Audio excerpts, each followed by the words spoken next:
On the business news, financial expert and Fullerton Markets CEO Mario Singh has urged Kenyans to incorporate global trends, including emerging technologies, sustainability and digital economy accelerants. While acknowledging Kenya as one of the largest economies in Africa, Mario said he believes entrepreneurs and startups can support themselves financially despite the skyrocketing inflation across the globe.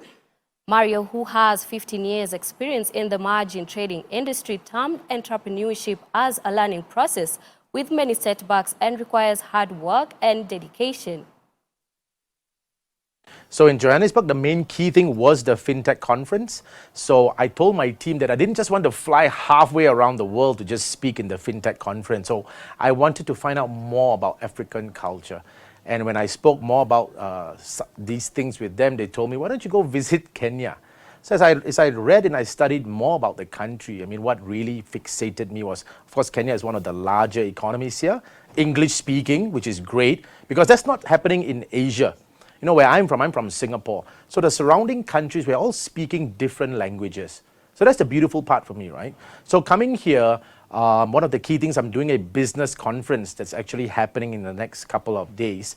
So over there, I just want to share my knowledge that I've benefited from over the last so many years. And I just want to help pour myself into the people here so that they can learn real actionable strategies on how to combat certain ills. I will use the word ills like inflation.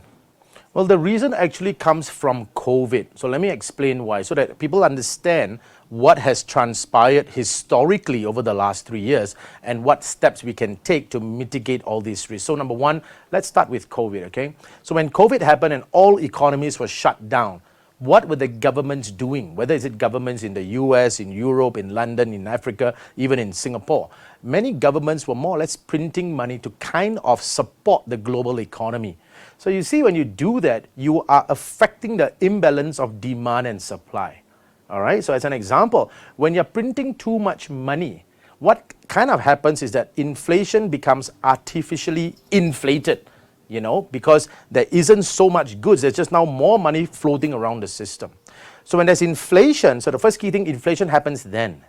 And over the years, for the governments to combat inflation, the first key thing they will do is to raise interest rates. I'm fairly certain even in Kenya, over the last 1 to 2 years, interest rates have been rising. Okay? Now when interest rates rise, what is the knock-on effect? Things get more expensive. Your mortgage loans get more expensive. All right? Employers themselves, they feel, oh man, I got to be paying more. And all these are trickle-down effects, you see, to even the men on the ground. The men and women on the ground, they've got to be paying more for food. You've got to be paying more for fuel. You've got to be paying more to service your mortgage loan.